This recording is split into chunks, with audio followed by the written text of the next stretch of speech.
Hi boys and girls, it's Shane, and it only takes me a few days to do an eviction in Arkansas. It's very easy. I'm about to have to go put a final notice on a door that we're going to start an eviction process. But this is a good thing. Some people think, no, what if I was in a situation where I needed help? I need this to take weeks and weeks and weeks to give me more time, and in some states it can take like a year to do an eviction.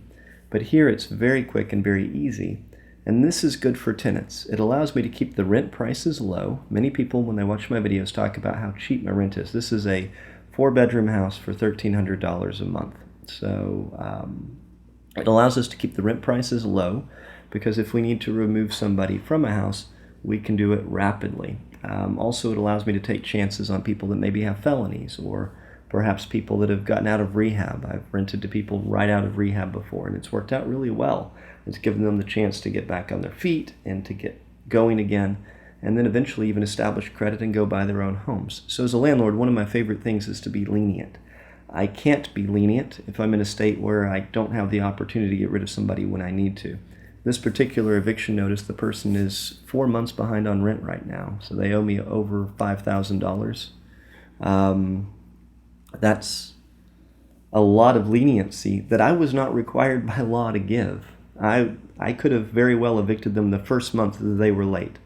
And I think you'll find most of the landlords in our state are very lenient with their tenants, even though it's not required by law. That said, if anybody's looking for a 4-bedroom house, this one, it looks like, will be available very soon, unless they come through within the next 3 days. Also, we're going to have a 2-bedroom coming available soon and a 3-bedroom coming available soon. It's unusual for me to have this many houses, but over the summer is a time lots of people are looking. So if you know somebody looking for a house, you might tag them in this video and give me the opportunity to help them out. But let's go through this eviction process. What I need to go do now is put this on the door. It's perhaps a little windy, but I'm here at the house. It's right across the street from an elementary school, and we're going to put a notice on the door. I like to use frog tape on each one of the corners. I feel like that just is less likely to harm the door. So usually I knock on the door, and I did knock on the door, and apparently she may be in the hospital again, which is part of what's led to this issue, is she's been hospitalized some. But there is some point where she's got to be able to come through with rent. I can't give her a free place to live forever. And this is a difficult situation. You don't want to be a blood-sucking landlord. At least I don't want to be. I want to provide a nice home for somebody. I want to help them to achieve their goals, whether it's for their family. One of the people that used to live in this exact house, I taught them how to get financing, helped them get their credit in order, and literally walked through houses and crawled under houses to help them pick out their first house. And they got to buy their first house. They were one of my first tenants, and that's a great success story. So this home, I know, can provide a good environment for people to better their lives. And that's what I want for all my tenants. And do I get to give that to all my tenants? No.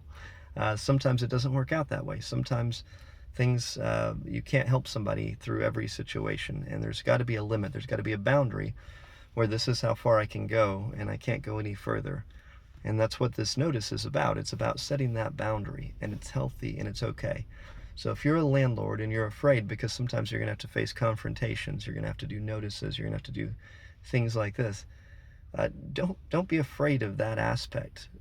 Just recognize that if I remove them from this house, then I can put somebody else in it that may thrive better, and they may need to change situations so that they can thrive.